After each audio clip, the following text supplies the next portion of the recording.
Hi, I'm Debbie and I'm the Pilgrim Storyteller, and I love to tell stories from all over the world, especially ones that make you think and maybe have a conversation about afterwards.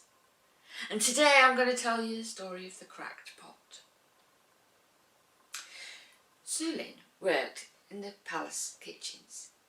It was a busy, bustling place and he loved it. He would get away with lots of things because there were so many people around they couldn't always see what he was doing. But his main job was to collect water for the emperor.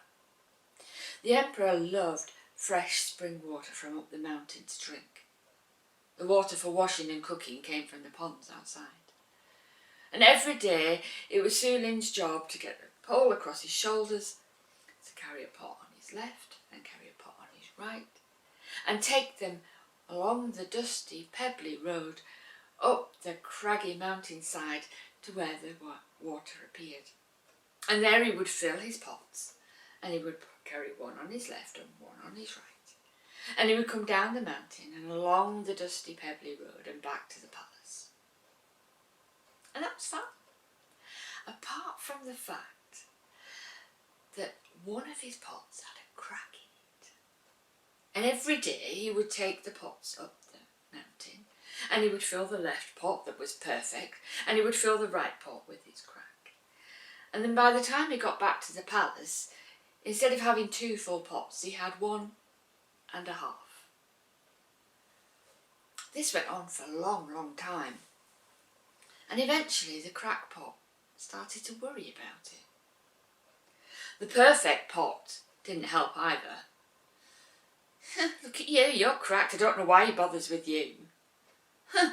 Look at that flaw in you. I'm perfect. I carry a full load every time. And he misses half of it with you. How stupid. Fancy keeping you on. It really is, it's just beyond belief. After a time of being told this, the crackpot started to get worried and felt down and depressed about it, and eventually he just had to mention something to Sulin. Why, oh why do you bother using me? I've got a fault. I'm no good, I'm rubbish, I can't do what I'm supposed to do. And Sulin just smiled. Okay, tomorrow when we go up the mountain, you look at the path at the side of you and then tell me why I use you.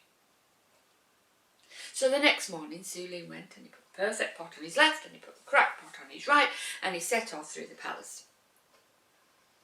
He went along the dusty, pebbly road, and the pot looked down and all he saw was dust and pebbles. And they went along the rocky, craggy path up to the mountain and all he saw was rocks and crags. And Sulin filled the 2 pots like he did every morning and they set off back down the road. And they came back down the mountain and there was still rocks and crags and they got to the dusty, pebbly road. Except now on the way back, the pot looked down and the road wasn't just dusty and pebbly. There was coreopsis and larkspur and daisies and cornflowers and hepaticas and grasses and it was so pretty, and there was butterflies and there was bees. Oh, I'd never noticed this before. When they got back to the palace, the crackpot said, I don't understand it, what's happening? And Sulin just smiled and said, do you not think that I didn't know you had a crack in you? Of course I knew. I've known all along. But you see, when you came back from the mountain, you always dripped water. So I planted wildflower seeds. And every day when we come back, you water those flower seeds. And those beautiful flowers are collected once a week and put on the emperor's table. So you see, what you see as a fault is actually gives you work for the very king himself. Now that's something to think about, isn't it? Do we really think that we're perfect, or as often do we often think that we have something wrong with us and we're not worthy of doing anything? We can't do what other people do, and yet we all have a purpose, and we're all unique and perfect to do the job that we're meant to do.